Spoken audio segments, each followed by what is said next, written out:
네, 하나님께서 오늘 우리에게 주시는 말씀은 누가복음 19장입니다. 누가복음 19장 28절에서 40절 말씀입니다.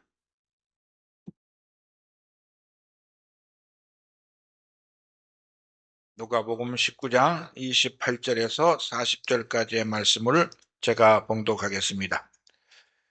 예수께서 이 말씀을 하시고 예루살렘을 향하여 앞서서 가시더라. 감람원이라 불리는 산 쪽에 있는 벳바게와 베다니에 가까이 가셨을 때에 제자 중 둘을 보내시며 이르시되 너희는 맞은편 마을로 가라. 그리로 들어가면 아직 아무도 타보지 않은 나귀 새끼가 메어 있는 것을 보리니 풀어 끌고 오라. 만일 누가 너희에게 어찌하여 푸느냐 묻거든 말하기를 주가 쓰시겠다 하라 하시매 보내심을 받은 자들이 가서 그 말씀하신 대로 만난지라.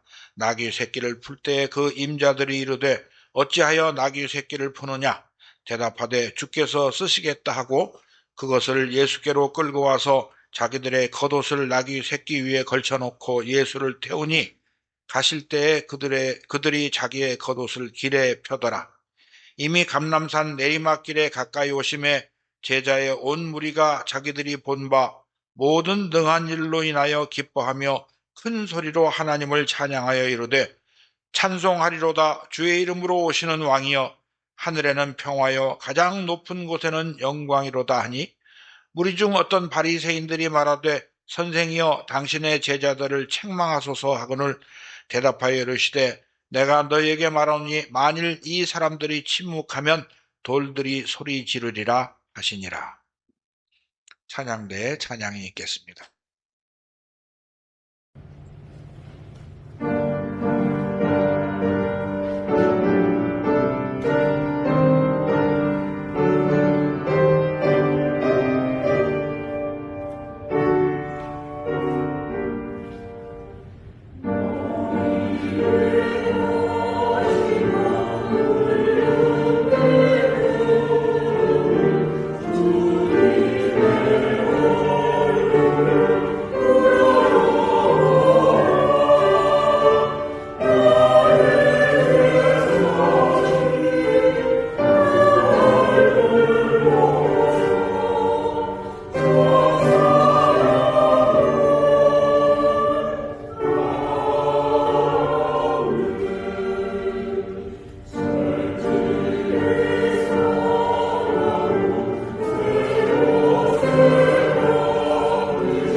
오늘은 우리 주님이 예루살렘 성에 입성하신 종려주일입니다. 주님이 성에 들어오실 때 사람들이 종려나무 가지를 흔들면서 환영했기 때문에 종려주일이라고 하는데 오늘은 그래서 주님께서 예루살렘에 입성하시는 장면을 살펴보기로 하겠습니다. 누가복음 19장 28절 말씀을 한번 다시 보겠습니다. 예수께서 이 말씀을 하시고 예루살렘을 향하여 앞서서 가셨다 합니다. 어떤 말씀을 하셨을까요? 누가복음 19장의 앞부분에 나오겠죠. 여러분 19장을 1절 한번 보겠습니다. 1절부터 9절까지에서는 예루살렘으로 가시는 길에 여리고성에 들어가셨던 주님의 이야기가 나옵니다. 여리고성에 들어가셨는데 거기에 삭개오라는 세리장이 있었죠. 세리는 여러분들 잘 아시지만 죄인들의 대명사고 세리장이면은 아주 더 큰 죄인이었던 것 같습니다.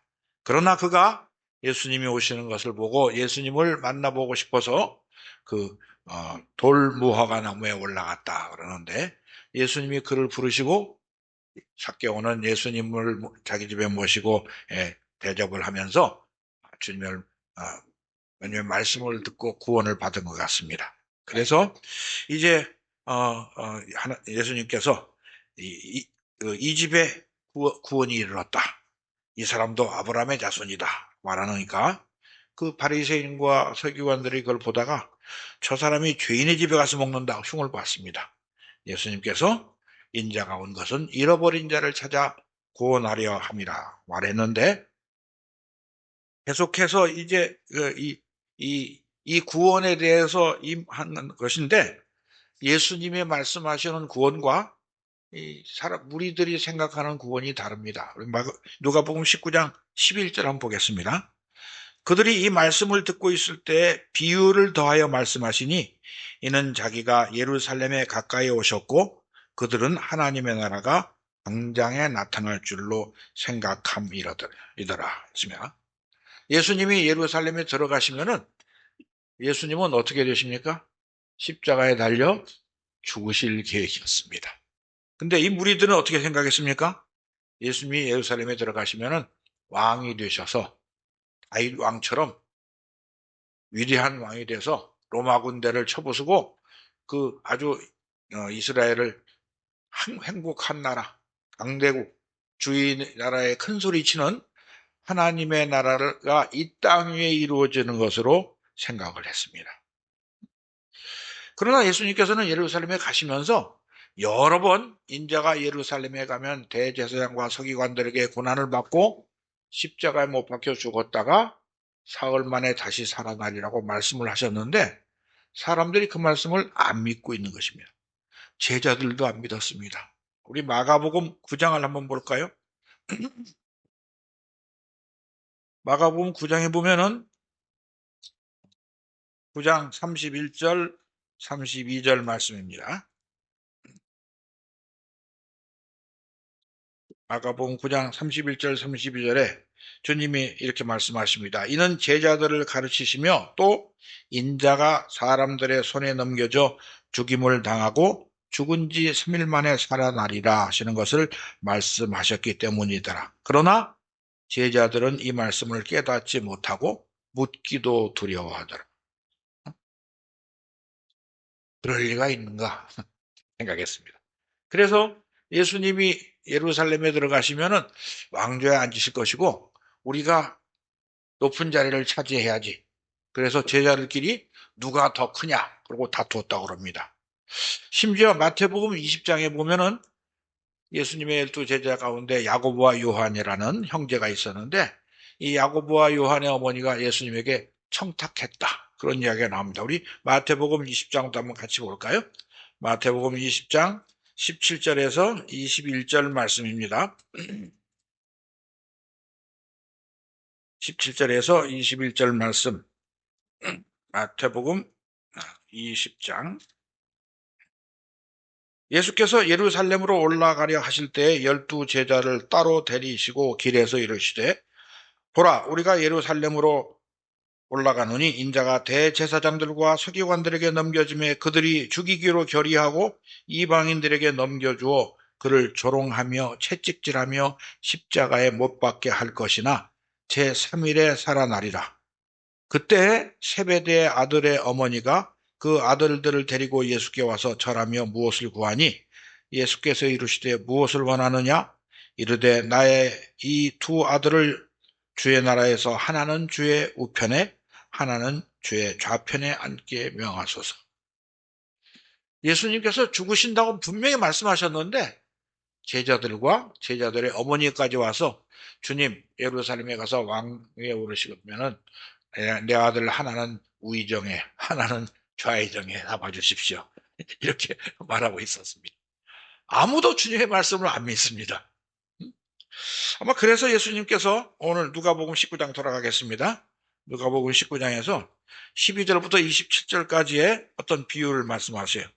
어떤 사람이 왕위를 받으려고 받아갖고 오려고 먼 나라로 갔는데 그 사이에 종들에게 이러한 일을 명했다. 뭐 이 얘기가 나오는데 이 당시에 로마가 전 세계를 지배하고 있었죠. 근데 그 유대 땅 갈릴리 지방은 누가 왕이었습니까? 헤롯이 왕이었습니다. 그러니까 이 헤롯이 로마에 가서 로마 황제에게 왕위를 받아 갖고 오는 것을 상징적으로 표현했는데 예수님도 지금 오셔서 당장 왕위에 오르시는 것이 아니라 예수님이 십자가의 고난을 받으시고 죽으셨다가 부활하신 후에 하나님께로 가서 이 종들에게 명한 일을 다 행하는가를 보고 때가 차면 다시 오셔서 온 세상을 심판하고 다스리시는 왕이 될 것이라고 그것을 이제 비유로 말씀하신 것입니다. 그런데 예수님께서 왕이 되시는 것을 싫어하고 방해하는 사람들도 있었고 또 종들 가운데서는 예수님이 맡기신 사명을 잘 감당한 사람도 있고 또 게을러서 주님이 명령하신 것을 제대로 이행하지 않은 사람도 있었는데 주님이 다시 오셔서 충성된 종에게는 상을 주시고 게으른 종에게는 벌을 내리신다고 이제 이런 말씀을 다 하신 것입니다. 그리고 이제 예루살렘으로 들어가시는데 우리가 잘 아는 내용이지만 예루살렘에 가까이 벳바게와 베단이라는 마을이 있었죠. 거기에 있을 때 이제 가서 아무도 타보지 않은 나귀 새끼를 풀어 갖고 오라. 그래서 누가 왜 우리 나귀를 가지고 가느냐 그러니까 누가복음 19장 31절에 만일 누가 너희에게 어찌하여 푸느냐 묻거든 말하기를 주가 쓰시겠다 하라 합니다. 우리 주님은 만유의 주님이시죠. 우리는 예수님께서 하나님과 함께 천지를 창조하신 창조주이시고 만물이 그를 위하여 창조되었고 그가 만물보다 먼저 계시고 만물이 그 안에 서 있는 것을 압니다. 예수님께서는 나귀 새끼 한 마리만이 아니라 세상의 모든 것을 당신의 뜻대로 사용하실 수 있었습니다. 여러분 같으면 예루살렘에 들어가실 때 무엇을 타고 가실 것 같습니까? 이 당시에 로마의 황제나 장군들은 나귀를 탔습니까? 백마를 탔겠죠. 말 중에서도 특별히 크고 힘세고 잘난 말을 탈 것입니다. 전쟁에 나가는 사람들이 나귀를 타고 나면 나귀는 원래 느리고 힘이 없어가지고 나귀 타고 나면 이길 수가 없습니다. 그래서 아무도 나귀를 안 타는데 예수님께서 나귀 그것도 새끼를 탔다고 하십니다. 큰 나귀도 힘이 없지만 나귀 새끼는 정말 예수님이 탔으면 제대로 걸어가지도 못했을 것 같습니다. 왜 이런 나귀 새끼를 타셨을까요? 예수님께서는 성경 말씀을 응하기 위해서 그랬습니다. 구약 성경에 그런 예언이 있기 때문에 그렇습니다. 우리 스가랴서 9장을 한번 같이 보겠습니다. 하나님께서는 예수님께서 이 세상에 오실 것과 오셔서 행하실 모든 일들을 선지자들을 통해서 이미 다 예언하셨죠. 1320페이지 스가랴서 9장 9절부터 10절에 이런 말씀이 있습니다. 시온에 따라 크게 기뻐할지어다. 예루살렘에 따라 즐거이 부를지어다. 보라 내 왕이 내게 임하시나니 그는 공의로우시며 구원을 베푸시며 겸손하여서 나귀를 타시나니 나귀의 작은 것 곧 나귀 새끼니라. 내가 에브라임의 병거와 예루살렘의 말을 끊겠고 전쟁하는 활도 끊으리니 그가 이방 사람에게 화평을 전할 것이요 그의 통치는 바다에서 바다까지 이르고 유브라데 강에서 땅끝까지 이르리라. 여러분 이 세상의 왕이나 지도자들이 겸손하신 것을 보셨습니까? 부자나 높은 지위에 있는 사람이 겸손한 사람을 보셨습니까? 그런 사람은 없지요. 세상 사람들은 뭐 높은 지위가 아니라도 자기를 높이고 자랑하기를 좋아하는데 세상의 왕이나 대통령쯤 되면은 교만합니다. 특히 요즘 세상은 모두 다 이 자존심이 높은 사람들이어 가지고 아무도 겸손한 사람이 없습니다. 어떤 왕이 나는 마음이 겸손하다 말하겠습니까? 나는 마음이 자비로워서 백성들을 잘 돌봐준다는 말을 할지 모르지만 나는 마음이 겸손하고 온유하니 나에게 와서 배우라고 말씀을 하시는 왕은 예수님밖에 없습니다. 예수님께서 왕으로 예루살렘 성에 들어가시면서 나귀 새끼를 타신 것은 하나님께서 일하시는 방법이 사람의 생각과 얼마나 다른가를 알 수 있습니다. 그 예루살렘 성에 들어가실 때 예루살렘 성에는 로마군 군 수비병들이 있었을 것입니다. 근데 백성들이 왕이 온다고 그러면은 로마 사람들 입장에 볼 때는 이건 반역자 아닙니까? 그래서 아마 쳐다봤을 거예요. 온 백성이 노래 부르고 소리 지르고 그럴 때. 근데 새끼 나귀를 타고 들어오시는 예수님을 보면서 저 사람이 유대인의 왕이 되겠다고 생각한 군인이 있었을까요? 아무도 저게 무슨 왕이야? 아마 서로 웃고 조롱했을 것 같습니다. 그러나 예수님의 제자들은 예수님이 나귀 새끼를 타고 들어오시는 것을 보면서 그들이 구약 성경을 알았기 때문인지 모르겠지만 예수님을 찬양했습니다. 찬송하리로다 주의 이름으로 오시는 왕이요 그랬습니다. 그러면서 하늘에는 평화요 가장 높은 곳에는 영광이로다 하고 찬송했는데 아마도 이들은 이 예수님이 이 구약 성경 스가랴서를 이루시려고 오신 것을 아마 알았기 때문에 그 찬송 가운데서 여호와의 이름 주의 이름으로 오시는 왕이라는 말씀도 시편 118편에 있는 말씀을 인용해서 말한 것입니다. 그래서 우리가 이 마태복음에 보면 같은 사건을 저 예수님의 제자들과 무리들이 소리 높여서 호산나 다윗의 자손이여 찬송하리로다 주의 이름으로 오시는 이여 가장 높은 곳에서 호산나 하고 찬송했다고 합니다.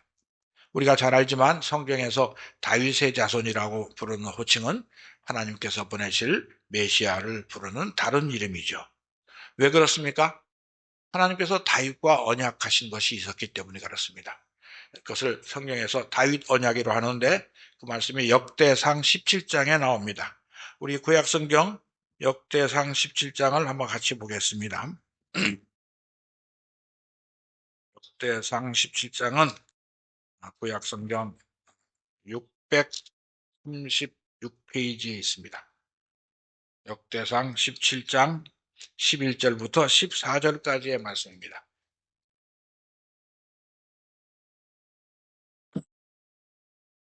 역대상 17장 11절부터 하나님께서 다윗에게 이렇게 언약하시죠. 내 생명의 연한이 차서 내가 조상들에게로 돌아가면 내가 내 뒤에 내 씨, 곧 내 아들 중 하나를 세우고 그 나라를 견고하게 하리니 그는 나를 위하여 집을 건축할 것이요 나는 그의 왕위를 영원히 견고하게 하리라.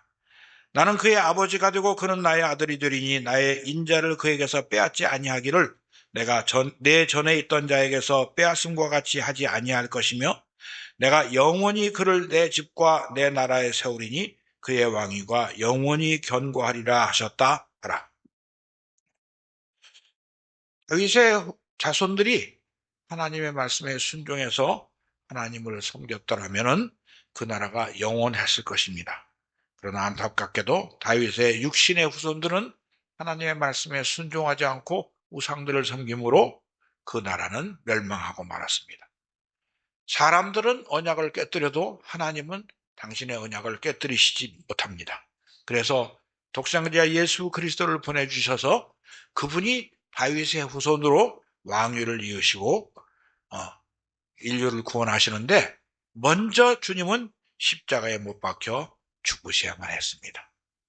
예루살렘 사람들은 예수님의 말씀을 믿지 않고 다윗 왕처럼 빨리 우리나라를 강대하는 나라를 만들어 주시고 우리가 참 행복하고 평화롭게 살게 해 주십시오 하고 주님을 환영하고 있는데 이것이 하나님의 뜻과 얼마나 다른지를 우리가 참 생각해 봐야 됩니다. 그들은 하나님의 그 구원의 계획을 알지 못하고 예수님이 당장에 이 땅에 하나님의 나라를 세우고 구원하실 것을 기대했던 것입니다. 사실 왜 이런 생각을 했냐면은 성경을 제대로 이해하지 못했기 때문에 그렇습니다.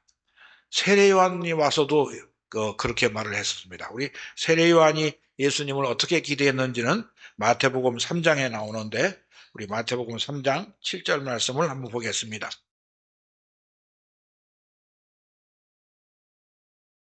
예, 마태복음 3장 7절부터 10절까지의 요한이 예수님에 대해 이렇게 말합니다.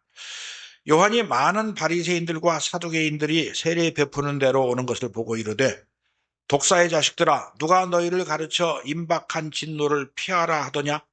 그러므로 회개에 합당한 열매를 맺고 속으로 아브라함이 우리 조상이라고 생각하지 말라. 내가 너에게 이르노니 하나님이 능히 이 돌들로도 아브라함의 자손이 되게 하시리라. 이미 도끼가 나무 뿌리에 놓였으니 좋은 열매를 맺지 아니하는 나무마다 찍혀 불에 던져지리라. 나는 너희로 회개케 하기 위하여 물로 세례를 베풀거니와 내 뒤에 오시는 이는 나보다 능력이 많으시니 나는 그의 신을 들기도 감당하지 못하겠노라. 그는 성령과 불로 너희에게 세례를 베푸실 것이요 손에 키를 들고 자기의 타작마당을 정하게 하사 알곡은 모아 곡간에 들이고 쭉정이는 꺼지지 않는 불에 태우시리라.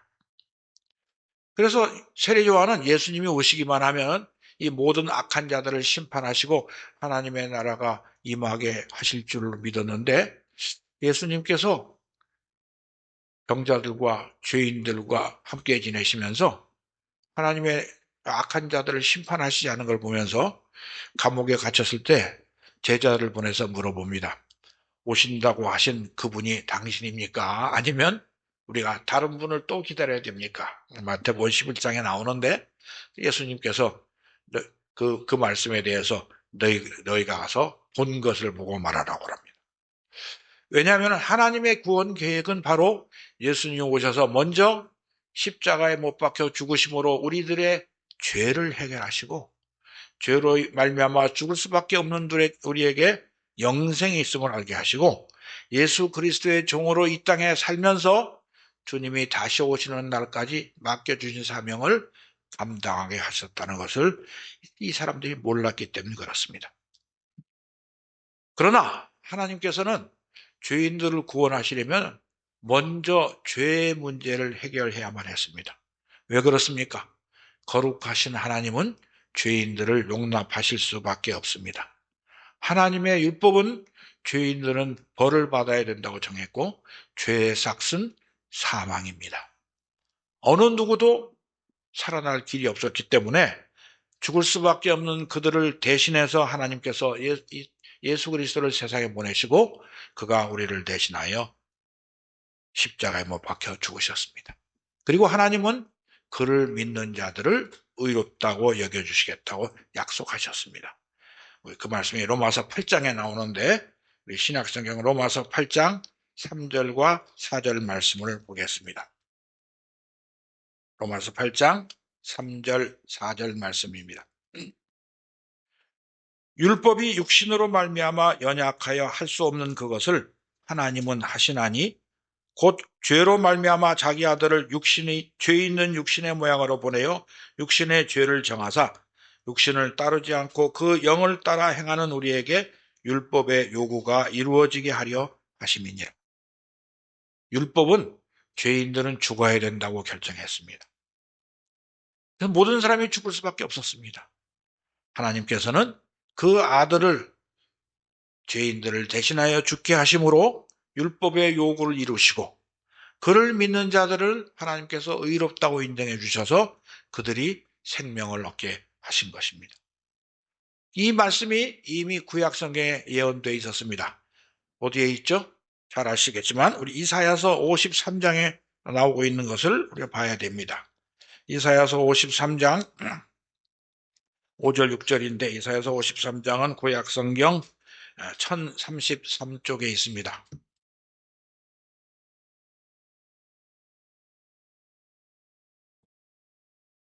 이사야서 53장 5절과 6절 말씀을 제가 봉독합니다. 그가 찔림은 우리의 허물 때문이요 그가 상함은 우리의 죄악 때문이라. 그가 징계를 받음으로 우리는 평화를 누리고 그가 채찍에 맞음으로 우리는 나음을 받았도다. 우리는 다 양 같아서 그릇 행하여 각기 제 길로 갔거늘 여호와께서는 우리 모두의 죄악을 그에게 담당시키셨도다. 예수님은 이렇게 우리를 위하여 우리 대신 십자가에 죽으셔야만 했습니다. 어리석은 백성들이 아직도 주님의 고난을 이해하지 못하고 당장 우리에게 하나님의 나라가 임하게 하셔서 이 땅에서 행복하게 살게 해 주십시오 하는 어리석은 행동을 했습니다. 그러나 우리 주님이 하나님의 이름으로 왕으로 오신 것은 분명합니다. 주님은 하나님의 계획에 따라서 십자가에서 죽으시고 부활하시고 우리에게 영생이 있음을 알려주시고 장차 다시 오셔서 온 세상을 심판하실 것입니다. 이 예루살렘에 들어오는 주님을 찬양하는 모습을 보면서 역시 바리새인들이 또 그것을 싫어했습니다. 우리 누가복음 19장 돌아가서 39절 40절 말씀 보겠습니다. 무리 중 어떤 바리새인들이 말하되 선생이여 당신의 제자들을 책망하소서 하거늘 대답하여 이르시되 내가 너희에게 말하노니 만일 이 사람들이 침묵하면 돌들이 소리 지르리라 하시니. 세상 사람들이 보기에는 예수님이 그런 찬송을 받기에 합당하지 못한 것 같습니다.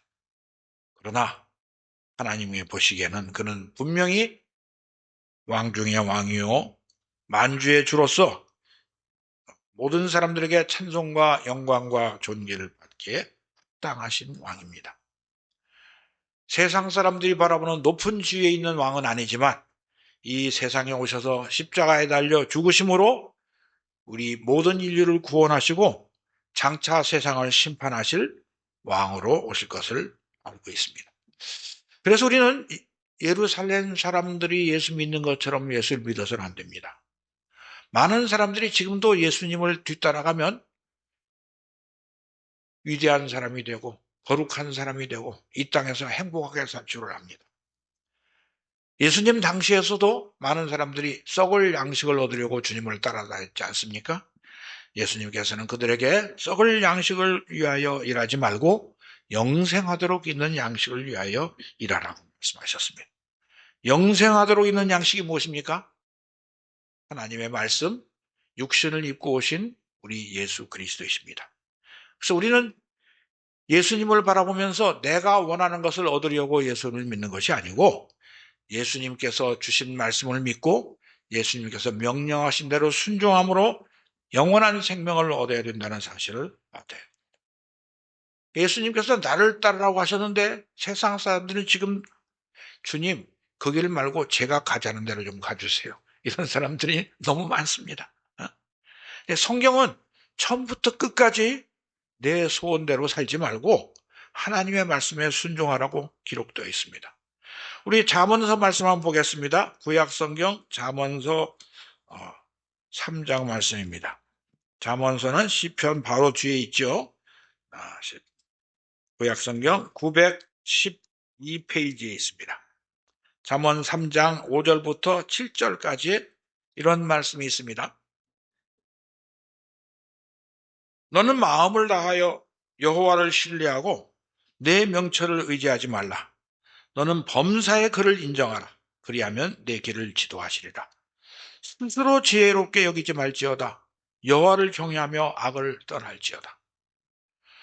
하나님의 말씀을 전하면은 많은 사람들이 그건 그냥 말씀이고 우리가 어떻게 그렇게 삽니까? 나는 내가 좋아하는 대로 살겠습니다. 그런 사람들이 의외에도 많습니다. 그러나 성경은 끊임없이 반복하여 내 뜻대로 살지 말고 하나님의 말씀에 순종하라고 말합니다. 우리 이사야서 말씀도 다시 한번 보겠습니다. 이사야서 55장 7절부터 9절까지의 말씀입니다. 이사야서 55장은 구약성경 1035쪽에 있습니다. 이사야서 55장 7절에서 9절 말씀입니다. 악인은 그의 길을, 불의한 자는 그의 생각을 버리고 여호와께로 돌아오라. 그리하면 그가 긍휼히 여기시리라. 우리 하나님께로 돌아오라. 그가 너그럽게 용서하시리라. 이는 내 생각이 너희 생각과 다르며 내 길은 너희 길과 다름이니라. 여호와의 말씀이니라. 이는 하늘이 땅보다 높음 같이 내 길은 너희의 길보다 높으며 내 생각은 너희의 생각보다 높음이니라.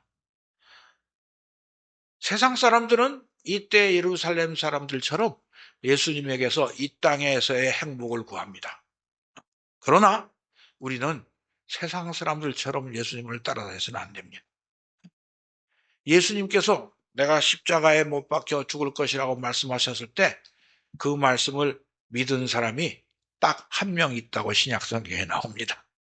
예수님의 12제자도 안 믿었는데 한 명 믿었다고 나오는데 그 말씀이 이 마가복음 14장에 나오는데 우리가 이 위대한 여인에 관한 이야기를 좀 함께 볼 필요가 있습니다.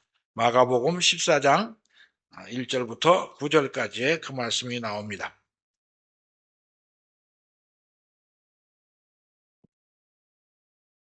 마가복음 14장 1절부터 봉독합니다.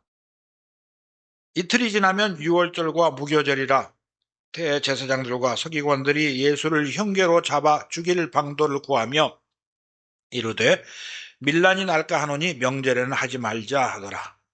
예수께서 베다니 나병 환자 시몬의 집에서 식사하실 때 한 여자가 매우 값진 향유 곧 순전한 나드 한 옥합을 가지고 와서 그 옥합을 깨뜨려 예수의 머리에 부으니 어떤 사람들이 화를 내어 서로 말하되 어찌하여 이 향유를 허비하는가? 이 향유를 300데나리온 이상에 팔아 가난한 자들에게 줄 수 있었겠도다 하며 그 여자를 책망하는지라. 예수께서 이르시되 가만두라. 너희가 어찌하여 그를 괴롭게 하느냐? 그가 내게 좋은 일을 하였느니라. 가난한 자들은 항상 너희와 함께 있으니 아무 때라도 원하는 대로 도울 수 있거니와 나는 너희와 항상 함께 있지 아니하리라. 그는 힘을 다하여 내 몸에 향유를 부어 내 장례를 미리 준비하였느니라. 내가 진실로 너에게 이르노니 온 천하에 어디서든지 복음이 전파되는 곳에는 이 여자가 행한 일도 말하여 그를 기억하리라. 아무도 믿지 않았을 때 이 여인은 예수님의 말씀을 믿고 주님의 장례를 예비했던 것입니다. 여러분, 우리도 이 여인처럼 예수를 믿어야 됩니다. 그러므로 예수를 믿는다는 것은 예수님을 따라다니면서 내가 원하는 것을 얻기 위해서 믿습니다, 믿습니다 하는 것이 아닙니다. 주님이 하신 말씀을 믿는 것입니다. 그 믿음은 하나님께서 선물로 주셨다고 말씀했습니다. 하나님께서는 우리에게 예수 그리스도께서 우리의 구세주임을 믿게 하시고 또 성령님을 보내주셔서 예수님의 말씀을 듣고 깨닫고 순종하도록 하셨습니다. 그런데 예수를 믿고 난 다음에 세상 사람들처럼 육신의 생각을 따라 살면은 예수님을 바로 믿을 수가 없는 것입니다. 그래서 성경에서는 이렇게 말합니다. 우리 로마서 8장 5절부터 8절까지의 말씀을 봅니다. 예수님을 믿은 사람이 육신을 따라 살면 안 된다고 말합니다. 로마서 8장 5절부터 제가 봉독하겠습니다. 육신을 따르는 자는 육신의 일을, 영을 따르는 자는 영의 일을 생각하나니 육신의 생각은 사망이요 영의 생각은 생명과 평안이니라. 육신의 생각은 하나님과 원수가 되나니 이는 하나님의 법에 굴복하지 아니할 뿐 아니라 할 수도 없습니다. 육신에 있는 자들은 하나님을 기쁘시게 할 수 없느니라. 그래서 우리가 예수를 믿으면서 내 육신의 생각, 나의 교만과 이기심과 탐욕에 따라서 내 육신에 요구하는 것을 구하면은 예수를 바로 믿을 수가 없습니다. 그 뒤에 로마서 8장 12절부터 15절까지의 말씀도 보겠습니다. 로마서 8장 12절 이렇게 말합니다. 그러므로 형제들아 우리가 빚진 자로 돼 육신에게 져서 육신대로 살 것이 아니니라. 너희가 육신대로 살면 반드시 죽을 것이로되 영으로서 몸의 행실을 죽이면 살리니 무릇 하나님의 영으로 인도함을 받는 사람은 곧 하나님의 아들이라. 너희는 다시 무서워하는 종의 영을 받지 아니하고 양자의 영을 받았으므로 우리가 아빠 아버지라 부르짖느니라. 그래서 우리는 육신의 생각을 죽여야 됩니다. 이 세상에서 이제까지 가지고 살았던 악한 생각, 육신의 정욕, 탐심, 교만 이런 것들을 다 십자가에 못 박고 예수님의 가신 길을 뒤따라가야 됩니다. 그래서 성령의 인도하심을 따르면은 바로 예수님께서 이 세상에서 사신 것처럼 살게 되는 것입니다. 예수님이 이 세상에 어떻게 사셨는지 여러분이 복음서를 통해서 많이 읽으셨고 지금도 공부하고 계실 것입니다.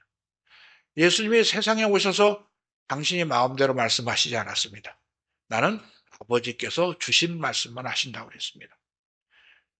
아버지의 뜻을 이루기 위해서는 내가 아버지의 뜻을 이루는 것이 나의 양식이다. 그 뜻을 이루기 위해서는 안 먹어도 기쁘다고 말씀하셨습니다. 그래서 예수님께서는 이 세상에 사시면서 자기를 기쁘게 하신 적이 없다고 성경이 우리에게 말하고 있지 않습니까? 로마서 15장 뒷부분에 가서 15장 1절 말씀을 한번 같이 봅시다. 15장 1절부터 3절까지 해서 이렇게 말씀합니다. 믿음이 강한 우리는 마땅히 믿음이 약한 자의 약점을 담당하고 자기를 기쁘게 하지 아니할 것이라. 우리 각 사람이 이웃을 기쁘게 하되 선을 이루고 덕을 세우도록 할지니라. 그리스도께서도 자기를 기쁘게 하지 아니하셨나니 기록된 바 주를 비방하는 자들의 비방이 내게 미쳤나이다 함과 같으니라. 예수님은 이 세상에 사시면서 당신을 기쁘게 하려고 사신 적이 없습니다. 오직 하나님 아버지를 기쁘시게 하기 위해서 모든 일을 행하셨습니다. 그러므로 예수를 믿는 우리도 자기를 기쁘게 하지 않고 이웃을 기쁘게 하기 위해서, 하나님을 기쁘게 하기 위해서 살아야 되는 것입니다. 예수님께서 십자가에 달리기를 기뻐하셨습니까? 아닙니다. 예수님이 십자가의 고난을 싫어하셔서 아버지께 기도했습니다. 아버지여, 할 수만 있으면 이 잔을 내게서 옮기시옵소서. 그러나 나의 원대로 마옵시고 아버지의 원대로 하옵소서 하면서 십자가의 고난을 참고 견디셨습니다. 우리도 예수 그리스도를 믿고 하나님의 나라에 들어가려면, 영생을 얻으려면 주님이 당하신 고난을 우리도 같이 당해야 되는 것입니다. 그래서 사도 바울은 골로새서 1장 24절에서 이렇게 말합니다. 우리 골로새서 1장 말씀 보겠습니다. 신약 성경 324쪽에 있습니다.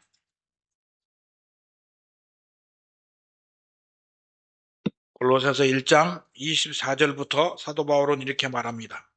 나는 이제 너희를 위하여 받는 괴로움을 기뻐하고 그리스도의 남은 고난을 그의 몸된 교회를 위하여 내 육체에 채우노라. 내가 교회의 일꾼 된 것은 하나님이 너희를 위하여 내게 주신 직분을 따라 하나님의 말씀을 이루려 함이니라. 이 비밀은 만세와 만대로부터 감추었던 것인데 이제는 그의 성도들에게 나타났고 하나님이 그들로 하여금 이 비밀의 영광이 이방인 가운데 얼마나 풍성한지를 알게 하려 하심이라. 이 비밀은 너희 안에 계신 그리스도 신이 곧 영광의 소망이니라. 우리가 그를 전파하여 각 사람을 권하고 모든 지혜로 각 사람을 가르침은 각 사람을 그리스도 안에서 완전한 자로 세우려 함이니 이를 위하여 나도 내 속에서 능력으로 역사하시는 역사를 따라 힘을 다하여 수고하노라. 예수님은 나귀 새끼를 타고 초라한 모습으로 예루살렘 성에 들어가셨습니다. 그리고 모진 고난을 받으시고 십자가에 못 박혀 죽으셨습니다. 그러나 하나님은 그를 다시 살리시고 하늘에 있는 것이나 땅에 있는 것이나 모든 무릎을 예수 그리스도 앞에 꿇게 하시고 그를 지극히 높으신 만왕의 왕 만주의 주로 삼으셨습니다. 우리가 예수 그리스도와 함께 그 하나님 나라에서 영생을 누리려면 우리도 예수님 그리스도를 본받아서 힘을 다하여 수고해야 됩니다. 하나님 주님께서 우리에게 맡겨주신 이 복음의 사명을 들고 힘을 다하여 수고하면서 주님의 그 고난과 참 희생을 바라봐야 할 것입니다. 이제 한 주간 동안 우리 주님이 고난당하신 고난주간을 맞으면서 우리 주님이 하나님의 아들이신 주님이 이 세상에 오셔서 그 모진 고난을 당하신 것이 우리를 구원하시기 위함을 깨닫고 그 구원의 은혜에 감사하면서 우리도 주를 위하여 충성하시는 그 예수 그리스도의 제자가 되시기를 주의 이름으로 축원합니다. 기도하겠습니다.